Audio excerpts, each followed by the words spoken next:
À la une de l'actualité, deuxième jour de sit-in au CHU Sorosano de Bobo-Dioulasso et la réaction des responsables du centre hospitalier aux accusations du SINCHA. L'administration de Sorosano reconnaît les principaux griefs et promet un changement. 8 millions d'obligations disponibles en raison de 10 000 francs CFA le titre obligataire. Le Trésor public burkinabé appelle publiquement les particuliers, les sociétés et autres investisseurs à souscrire à l'emprunt obligataire. L'État burkinabé espère ainsi mobiliser la somme de 80 milliards de francs CFA. Le développement de cette actualité dans quelques instants. Coton génétiquement modifié ou coton conventionnel. La Sofitex a fait le choix du coton conventionnel depuis la saison cotonnière 2016-2017. Un changement de cap qui a du mal à passer auprès des producteurs de l'ENA à Bobo-Dioulasso. Ils dénoncent une baisse des rendements et menacent d'abandonner la culture de l'or blanc si des mesures ne sont pas prises pour un retour au coton BT jugé plus bénéfique. De son côté, la nationale des fibres textiles s'emploie à défendre son choix. C'est le grand format de cette édition. C'est le menu de ce 19h30. Bonsoir et bienvenue à tous. Nous parlerons aussi dans ce journal du second compact du Millennium Challenge Corporation, un programme basé essentiellement sur l'électricité au Burkina Faso. Ce sera avec le coordonnateur national de l'unité de coordination de la formulation de ce second compact. Mais avant, la réaction de l'administration du CHU Sorosano de Bobo-Dioulasso au mouvement de protestation du SINCHA, le syndicat national des travailleurs de la santé humaine et animale section Oué, vous le savez, observe depuis hier un sit-in pour dénoncer un dysfonctionnement au niveau du CHU et une irrégularité dans le paiement des salaires. Des difficultés reconnues par les responsables du CHU qui disent avoir déjà pris des mesures pour y remédier. Sotuo Justin Dabiri. Deuxième jour de sitting au CHU Sorosano. Les agents de santé ont encore fait le pied de grue devant les services pour dénoncer le retard dans le paiement de leur salaire et le manque d'équipements sanitaires dans les différents services du CHU Sorosano. Pour la question des salaires, le bout du tunnel n'est plus loin selon la direction de l'hôpital. Les virements des salaires du mois de février ont été faits ce jeudi, rassure le directeur des services médico-techniques du CHU. Il faut le dire que nous sommes dans une nouvelle situation, la fonction publique hospitalière. Et cette fonction publique hospitalière dit que c'est après service fait. Et à l'heure que nous vous parlons, les salaires sont déjà dans les banques. Et je pense que notre parole, en tout cas, est respectée.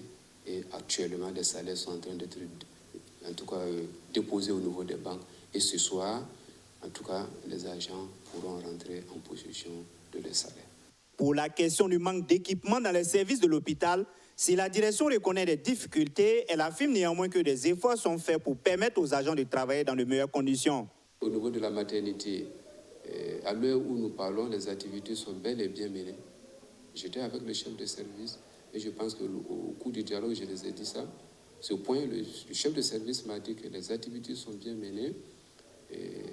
Ce sont des petites pannes. Des petites pannes qui ont trouvé une solution. Ils ont soulevé des problèmes au niveau de la chirurgie. À ce niveau aussi, des efforts sont faits. C'est vrai que ce n'est pas à la hauteur de leurs attentes, mais des efforts sont faits pour, en tout cas, permettre la continuité de ce service-là. Qu'en est-il du plateau technique de l'hôpital Sorosano qui serait quasi inexistant? Nous avons en tout cas entrepris des démarches pour que, au niveau de ce service-là, un minimum, en tout cas, déjà, un minimum a été déjà fait pour que, au fur et à mesure, nous puissions amener, en tout cas, à satisfaire les besoins que ce service a demandé et que vraiment ces malades-là ne puissent plus souffrir en les évacuant sur Ouagadougou. À la question de savoir si les 2 premiers jours de sitting des agents de santé n'ont pas eu des conséquences négatives sur les patients, la direction de l'hôpital affirme que des dispositions ont été prises pour un suivi des malades. Pour dire qu'il y a une réorganisation qui a été faite dans les services pour l'heure. Donc, il y n'y a pas une perturbation véritable des activités dans les services. Et comme eux aussi l'ont souligné, qu'il y a un service minimum qui est fait dans les services. En tout cas, pour l'heure, il y a une réorganisation et les services, en tout cas, sont offerts, en tout cas, normalement aux malades qui viennent à l'hôpital. Rappelons que la sous-section du syndicat national des travailleurs de la santé humaine et animale du CHU Soro-Sano observe depuis ce mercredi 26 février 2020 un sit-in de 72 heures de 7h à 11h pour dénoncer le manque d'équipement dans les services de l'hôpital et le retard observé dans le paiement de leur salaire. On reste dans le Grand Ouest pour évoquer cette question qui ne cesse de diviser la Société des fibres textiles du Burkina et les producteurs de coton. Le choix même du coton BT ou conventionnel. Dans ce dossier signé Jacob Zongo et Sotouo Justin Dabiré, chacune des deux parties y va de son argumentaire pour justifier sa préférence. Suivez. Coton conventionnel et coton génétiquement modifié, appelé coton BT, le débat sur le choix est loin d'être épuisé. À l'ENA, localité située à environ 100 km de Bobo-Dioulasso, des producteurs de coton membres du collectif pour la science et le développement durable de l'ENA dénoncent pour cette campagne encore une baisse de rendement. Vraiment, on ne peut pas dire, mais on n'a pas le choix. Les paysans n'ont pas le choix. Sinon, avant, là, c'est qu'on s'aimait avant. Bon. Moins de traitement, et puis ça rendait beaucoup. Mais présentement, avec 6 traitements, tu fais toutes tes dépenses, toutes les fatigues. Mais en fin de récolte maintenant, à la saison terminaison, voilà Kokoroko. Il n'y a pas le poids. Si tu vois que le cotoncoteur est content, il est prêt à faire quelque chose. Parce qu'il a eu quelque chose dans son champ. Et si tu produis, sur un hectare, tu n'as que 500 kilos ou bien 300 kilos. Ce n'est pas la peine. Durant les 3 années passées, nous sommes tombés en impayés qu'on ne peut même pas s'en sortir. À la direction générale de la Société des fibres et textiles Sofites, on tente de donner une explication aux problèmes posés par les cotonculteurs. En termes de prix, bien sûr, il y a eu un différentiel, puisque c'est une technologie qui permettait aux producteurs d'économiser au moins 4 traitements. Parce qu'en moyenne, quand vous prenez le cycle de protection du cotonnier, nous avons défini un programme, ce que nous appelons un programme FENET, à 6 traitements insecticides. Maintenant, en termes d'entretien, il faut savoir que le coton BT et le coton conventionnel, il n'y a pas de différence spécifique en termes d'entretien. Par contre, le coton BT avait même beaucoup plus besoin de doses d'engrais supplémentaires parce que les cotonniers préservaient la majorité des capsules. Alors qu'avec le coton conventionnel, les attaques des ravageurs faisaient qu'on avait des chutes importantes de capsules et de boutons floraux et le cotonnier ne portait pas assez de capsules. La première caractéristique utilisée dans la vente de la fibre, c'est le grade. Qu'est-ce que c'est que le grade? Le grade, c'est la couleur de la fibre et le taux de charge. La charge, c'est le degré d'impureté dans la fibre. Et quand vous regardez les différentes boîtes ici, vous voyez que la couleur diffère et le niveau de charge diffère d'une boîte à une autre. Avec la production conventionnelle, et comme le coton BT également, le grade n'a pas varié du tout. Ça veut dire que la fibre a conservé ses mêmes caractéristiques en termes de grade. L'autre caractéristique qui est très importante dans la vente de la fibre, c'est la longueur de la soie. Et c'est là que nous avons eu des difficultés avec le coton génétiquement modifié. Et c'est qu'on a constaté un raccourcissement de la fibre et il y a eu une inversion du taux de la longueur de la fibre au niveau du coton burkinabé. Donc, nous avons, contrairement au coton conventionnel, on avait eu, avec le coton génétiquement modifié, entre 80 et 90% de fibres de longueur courte. Et avec ce type de coton, il est presque impossible ou bien difficilement vendable sur le marché international. Et donc le risque c'était quoi? Si on continuait de produire la fibre de longueur courte, on allait se retrouver dans une situation là où on ne pouvait plus vendre le coton. Des explications qui ont du mal à convaincre certains producteurs de coton comme Owoba Milogo, producteur de coton à l'ENA. Lui et ses camarades menacent de ne plus cultiver le coton si rien n'est fait pour les venir en aide. Avec le coton BT, j'étais seul, je faisais 7 hectares. Et avec le conventionnel, réellement, j'ai diminué, j'ai fait 3 hectares. Mais dans les 3 hectares, cette année, je suis en impayé. S'il n'y a pas eu un changement cette année, même un moro de coton, moi, je ne ferai pas aux gens. Un retour du coton BT n'est pas exclu si la demande d'une technologie appropriée offrant des mesures qui répondent aux exigences de la demande internationale survient selon les responsables de la Sofites. En attendant, des producteurs comme ceux de l'ENA restent convaincus que le coton BT présente des avantages et ils menacent de suspendre la production si des mesures favorables ne sont pas prises. Le Burkina Faso, à la recherche de financement pour ses projets porteurs de croissance, vient de lancer un emprunt obligataire par appel public à l'épargne. 80 milliards de francs CFA sont recherchés dans cette opération pilotée par Coris Bourse. Les souscriptions s'étalent du 27 février au 13 mars 2020. Arsène Konditamdi. À travers cet emprunt obligataire par appel public à l'épargne, le Trésor public burkinabé espère mobiliser 80 milliards de francs CFA. 8 millions d'obligations sont disponibles et chaque souscripteur devra débourser 10 000 francs CFA par titre obligataire. La durée de l'emprunt est de 8 ans, dont 2 années de différé. Le taux de remboursement est de 6,5% par an, avec des périodicités semestrielles de remboursement. L'environnement économique et financier est de plus en plus concurrentiel, mais le Burkina Faso est fier de pouvoir compter sur votre accompagnement à travers cette levée de fonds sur le marché régional. Le gouvernement dispose d'une stratégie de gestion de la dette publique qui répond aux normes sous-régionales et internationales. Cette gestion active et rigoureuse de la dette a toujours permis d'honorer à bonne date nos engagements vis-à-vis de nos créanciers et de pérenniser la qualité de notre signature vis-à-vis des investisseurs. Coris Bourse est le chef de file mandaté par l'État burkinabé en vue de mobiliser ses ressources. L'innovation majeure pour cet emprunt, c'est qu'en plus des souscriptions physiques, il est possible de se procurer des obligations par voie électronique. Nous sommes convaincus qu'à travers cette innovation, avec la forte implication de nos partenaires émetteurs de monnaie électronique que sont donc Coris Money et Orange Money, en plus des partenaires traditionnels que sont les banques, les institutionnels de prévoyance sociale, les particuliers, les sociétés, à la clôture de l'opération, nous serons heureux d'annoncer en tout cas que les montants mobilisés sont au-delà des attentes exprimées par le ministère de l'Économie et des Finances. Les revenus liés à ces obligations sont exonérés de tout impôt pour l'investisseur résidant au Burkina Faso. De 2002 à 2019, le Burkina Faso a déjà réalisé 49 émissions qui lui ont permis de mobiliser plusieurs centaines de milliards de francs CFA. Pour le financement de ces projets dans le domaine de l'électricité, le Burkina Faso peut compter sur le Millennium Challenge Corporation.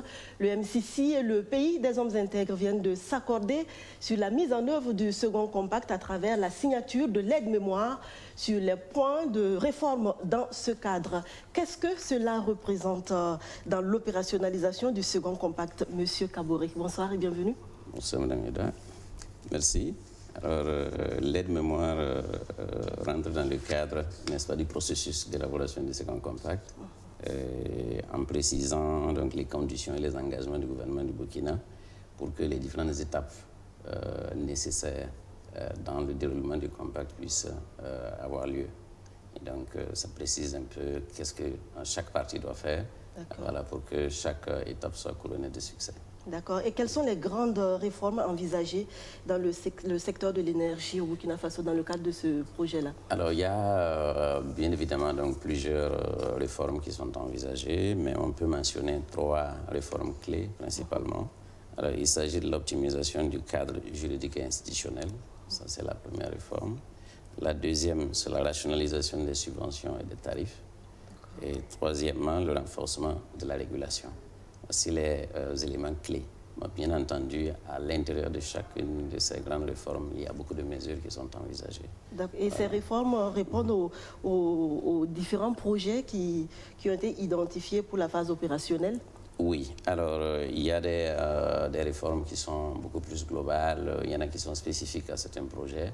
Mais globalement, c'est pour créer les conditions nécessaires pour que le secteur soit mieux gouverné, soit plus efficace, n'est-ce pas, et donne les résultats escomptés. Et quelles sont les missions qui sont assignées à votre structure, l'unité de coordination de la formulation du second compact? Alors, l'unité a été créée en avril 2017 avec pour objectif principal de formuler le second compact du Burkina. C'est ça l'objectif principal. Et la mission que nous avons, c'est de pouvoir coordonner l'ensemble des actions de toutes les parties prenantes afin d'aboutir au terme du processus donc à un compact de qualité voilà, qui répond aux préoccupations et aux attentes en fait, des différents acteurs. Voilà ce qui est envisagé. À ce jour, qu'est-ce que vous avez réalisé comme action? Alors, il y a 4 grandes phases dans le processus d'élaboration. Nous avons terminé ces 4 phases. Actuellement, nous sommes dans la phase, n'est-ce pas, de finalisation en fait, des arrangements entre le MCC et le gouvernement du Burkina en vue de la signature prochaine du compact envisagé pour le mois de juillet, très probablement. D'accord. Et les Burkinabés, ils peuvent s'attendre à quoi en termes d'impact de ces différents projets-là? Alors, je dois dire qu'il y a 3 grands projets et il y a un certain nombre d'objectifs et d'impacts attendus pour chacun des 3 projets. Alors, pour le premier projet, en fait, c'est le renforcement du domaine de l'efficacité, en fait, de l'efficacité du domaine de l'électricité. Et là, ce qui est attendu, c'est essentiellement donc, la réforme, donc la gouvernance. On veut aboutir à une gouvernance plus enfin, meilleure pour le secteur. On veut également une régulation renforcée. Et enfin, on veut également donc, des acteurs dont les capacités ont été relevées à la hauteur en fait, des ambitions et de l'évolution du domaine. Voilà pour ce qui concerne le premier projet. Alors, le second projet vise l'augmentation de l'électricité, l'offre d'électricité moins coûteuse. Et là, il s'agit donc d'accroître en fait, l'offre à travers donc, l'accompagnement de l'investissement du secteur privé. Et deuxièmement, donc, il faut pouvoir réduire les interruptions voilà, en améliorant la qualité de l'électricité. Et enfin, donc, il faut pouvoir réduire les coûts de production de l'électricité. Voilà pour et comment cela va se faire? On va tabler maintenant sur le solaire ou on va continuer avec l'hydraulique, le thermique? Le thermique a un coût de production plus élevé.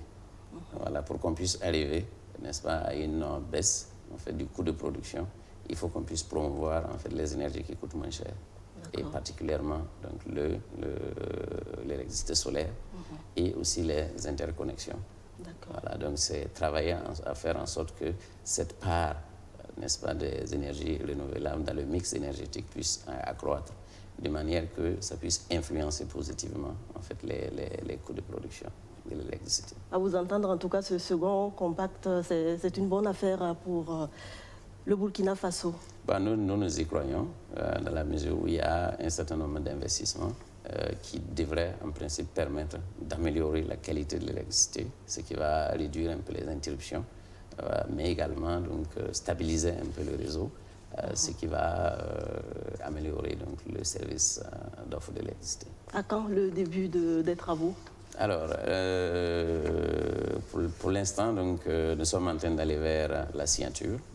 Alors, en juillet, très probablement, après la signature, alors, il y a une période de préparation de la mise en œuvre. Voilà. En général, les gens, tout ce qui est prévu, par exemple, comme activité dans la phase de préparation, dans les autres projets, ça rentre comme la mise en œuvre. Voilà. Mais pour éviter que nous soyons contraints de ne pas pouvoir réaliser certaines activités au bout des 5 ans, puisque nous avons 5 ans chrono pour exécuter toutes les activités. Donc, par précaution, on a une période de préparation au cours de laquelle on met toutes les institutions, on fait les études, on fait les contrats, etc., pour que lorsqu'on va dire on démarre, c'est sur le terrain. Vous n'allez pas prendre 2 ans en tout cas pour faire tout ça? Non, en fait, ça peut prendre 2 ans, mais en réalité, ça fait partie de la mise en œuvre, en fait. Voilà, puisqu'il faut faire, par exemple, les contrats, il faut recruter les entreprises, il faut recruter tout le monde. Et lorsqu'on va dire, c'est l'entrée en vigueur, c'est l'action sur le terrain et la réalisation des infrastructures. Voilà pourquoi il y a cette précaution-là. En tout cas, le peuple burkinabé vous attend au résultat. Merci, Monsieur Samuel Tandy-Chaboré, pour toutes ces précisions sur la mise en œuvre du second compact du Millennium Challenge Corporation. Un autre défi pour les pouvoirs publics et non des moindres, l'assistance alimentaire aux populations vulnérables. Les effets néfastes du changement climatique sur l'agriculture représentant une menace pour la sécurité alimentaire. Il est question aujourd'hui de trouver de nouvelles stratégies en vue de la prévention et de la gestion des crises alimentaires. Et c'est le stockage des réserves alimentaires qui a été retenu par les spécialistes. Archimède Boy. Réunis autour de cette table, ces acteurs élaborent la stratégie nationale de stockage des réserves alimentaires. Initiée par l'Agence régionale pour l'agriculture et l'alimentation, cette rencontre vise la prévention et la gestion des crises alimentaires et nutritionnelles. Nous avons au niveau national la SONAGES, qui est le dispositif national, qui est déployé dans l'ensemble du territoire et qui a des méthodes et des outils de gestion, mais qui sont perfectibles. C'est dans ce but-là que la CEDEAO a invité les États membres à organiser chacun une stratégie nationale de stockage et la CEDEAO va se charger de la coordination au niveau régional pour faire en sorte que des outils harmonisés soient mis à la disposition de tout le monde pour une efficacité dans la gestion de cette problématique de sécurité alimentaire. Aujourd'hui, le Burkina Faso est prêt pour faire face à toute éventualité. Le pays dispose d'une réserve de céréales importante. Nous disposons à peu près actuellement de près de 70 000 tonnes. Le stock normal préconisé est de 50 000 tonnes. Donc nous dépassons largement. Nous disposons également d'un stock, la réserve régionale, comme l'a dit tantôt le représentant de la CEDEAO ici. Et donc, pour l'instant, nous n'avons pas de difficulté pour gérer les crises alimentaires à venir. Je peux dire qu'aujourd'hui, la SONAGES dispose d'une capacité de stockage de 82 750 tonnes. Mais au regard justement de l'évolution des choses, de l'accroissement de la population, cette capacité de stockage s'avère aujourd'hui nettement insuffisante. Dans une vision prospective, nous envisageons, et si vraiment nous avons justement l'aide de l'État et des partenaires, aller à 150 000 tonnes à l'horizon 2027. À travers cette activité, la communauté économique des États de l'Afrique de l'Ouest, CEDEAO, par le truchement de l'Agence régionale pour l'agriculture et l'alimentation, veut renforcer les capacités des systèmes de stockage de proximité de sécurité alimentaire.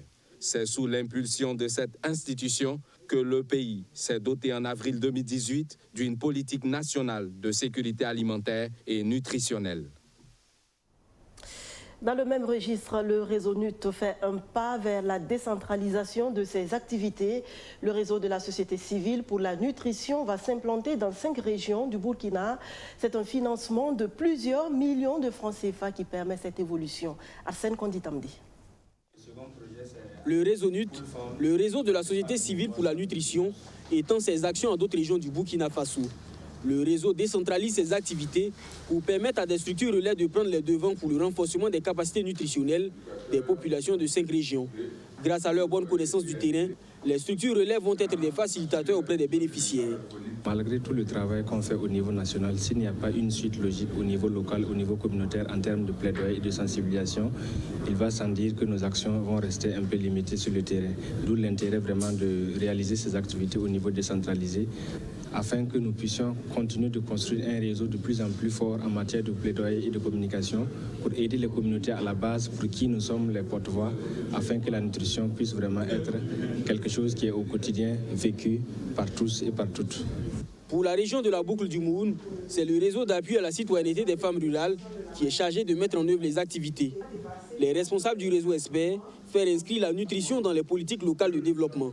Nous, notre projet est un projet qui va à travers les conseils municipaux, à travers les autorités coutumières et locales, religieuses aussi, et essayer de renforcer la prise en compte de la nutrition par les autorités, par les plans locaux de développement, et aussi la prise en compte de la nutrition, notamment l'aspect prévention de la nutrition au niveau des femmes et avec les jeunes de l'école primaire. Un de nos résultats attendus, c'est vraiment de valoriser un peu les produits locaux et et amener donc les communautés à utiliser ces produits-là, à connaître donc l'importance de ces produits dans la nutrition et la composition aussi des groupes d'aliments et pouvoir vraiment classer chaque élément dans un groupe précis. Et ensuite, ça leur permettra effectivement, même que le projet soit parti, en tout cas de pratiquer une très bonne alimentation pour eux. En plus du lancement de ces activités décentralisées, le réseau NUT a également lancé la concertation entre les membres en vue de préparer la participation du Burkina Faso au sommet Nutrition pour la croissance qui se tiendra en décembre prochain à Tokyo, au Japon. À l'étranger, l'Égypte rend un dernier hommage à Hosni Moubarak, l'ancien président décédé mardi dernier à l'âge de 91 ans.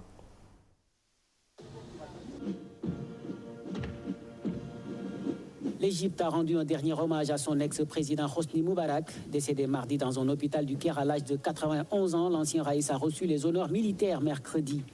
Des funérailles en grande pompe auxquelles a assisté l'actuel chef de l'État Abdel Fattah al-Sisi. Le dirigeant égyptien a mené une procession à la mosquée Al-Mouchir Tantaoui dans l'est de la capitale. Le cercueil arrivé par hélicoptère a été posé sur un affût de canon et escorté par des soldats en grands uniformes comme on le voit sur ces images. Outre le président Al-Sisi, une foule de personnalités égyptiennes dont le premier ministre Mostafa Madbouli, les fils du défunt Allah et Gamal ou encore le pape orthodoxe copte Tawados II ont également assisté à la cérémonie. Des dizaines d'admirateurs de Moubarak étaient aussi rassemblés à proximité, arborant des portraits de l'ancien président et des drapeaux égyptiens. Hosni Moubarak, qui a dirigé l'Égypte pendant 30 ans, devait être enterré dans le tombeau familial à Héliopolis, dans l'est de la capitale. 3 jours de deuil national ont été décrétés à compter de mercredi. Mais cet hommage a toutefois été critiqué par plusieurs militants pro-révolte qui dénoncent la répression du mouvement en 2011 avant le départ de Moubarak. Mes actes d'aujourd'hui ont-ils été en harmonie avec ce que je souhaite faire de ma vie? M'ont-ils rendu plus heureux? Il est important de se poser ces questions en fin de journée. C'est la meilleure façon de se corriger et d'éviter la dispersion. Merci d'avoir suivi ce journal qui s'achève. À demain.